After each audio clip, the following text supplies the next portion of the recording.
wa rahmatullahi wa barakatuh.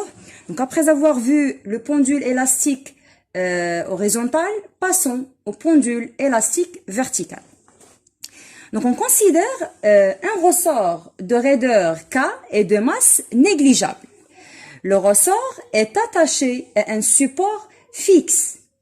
Lorsque ce ressort n'est accroché à aucun solide S, sa longueur c'est L0. D'accord? Ça veut dire la longueur à vide. Lorsqu'on accroche un solide S à ce ressort, donc le ressort s'allonge et le centre de gravité ou bien le centre d'inertie du corps solide S occupe une position d'équilibre. D'accord? Le ressort est allongé à delta L0. C'est bon? L'étude de mouvement ou bien de repos s'effectue suivant l'axe OX de vecteur unitaire I et d'origine O coïncide avec le centre d'inertie du corps solide lorsqu'il est au repos.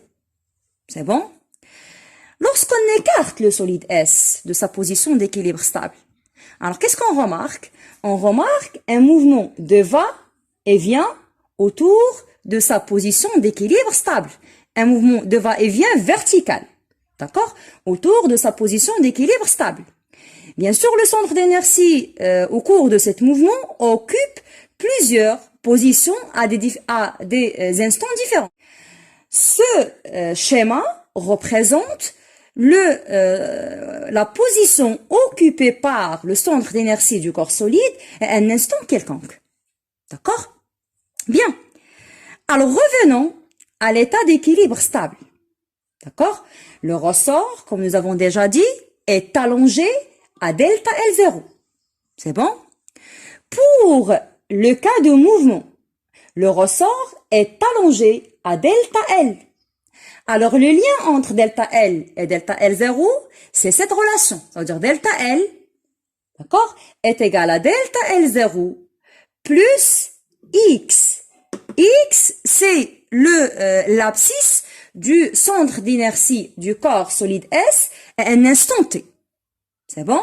Alors, à l'état d'équilibre, les forces exercées sur le corps solide, alors on trouve le poids, bien sûr dirigé vers le bas, la direction est verticale, et la force de rappel F0.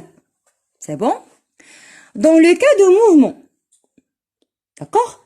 Alors, les forces exercées, alors on trouve toujours le poids et la force de rappel F. C'est bon? Alors, on passe à l'établissement de l'équation différentielle. Donc, on va étudier d'une part l'état de repos et d'autre part l'état de mouvement.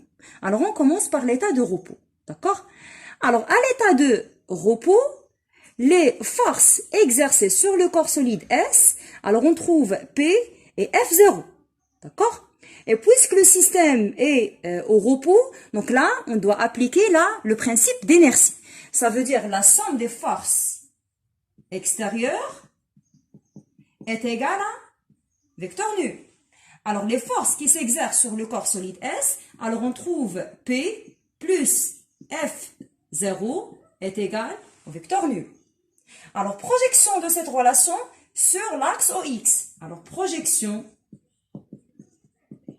sur l'axe OX. Alors, P sur l'axe OX, c'est P. F0 et I en deux sens opposés, donc c'est moins F0. Alors, c'est P moins F0 est égal à 0. Alors, P, c'est M fois G, moins F0, c'est K, delta L0 est égal à 0. D'accord? Alors, on passe à l'état de mouvement. Donc, à l'état de mouvement.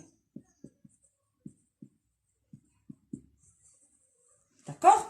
Alors, à l'état de mouvement, les forces qui s'exercent sur le corps solide, alors on trouve P et F. D'accord? Alors, puisque le système est en mouvement, donc là, on doit appliquer la deuxième loi de Newton. Ça veut dire la somme des forces extérieures est égale à M à G.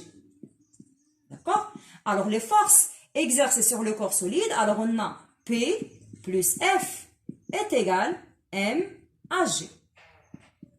D'accord? Alors, projection de cette relation sur l'axe OX. Donc, projection de la relation sur OX. Alors, qu'est-ce qu'on trouve? Alors, P, c'est P, moins F est égal à M, A. Alors, P, c'est M fois G, moins F, c'est K fois delta L, qui est delta L0 plus X. D'accord? Donc, c'est K fois delta L est égal à MA. C'est bon? Alors, on va remplacer delta L par delta L0 plus X. Donc, MG moins K delta L0 plus X est égal à M.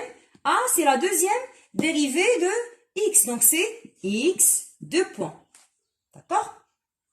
Alors, MG moins K delta L0 moins KX est égal à M, X, 2 points. Donc, comme vous remarquez, MG moins delta L0 est égal à 0. Donc, ce terme-là s'annule. Alors, il ne reste que moins KX est égal à MX 2 points. Donc, MX 2 points moins plus KX est égal à 0. Alors, je divise le tout par M. Donc, X 2 points plus K sur M, X est égal à 0. Voilà, c'est la même équation différentielle qu'on a déjà trouvée dans le cas d'un pendule élastique horizontal.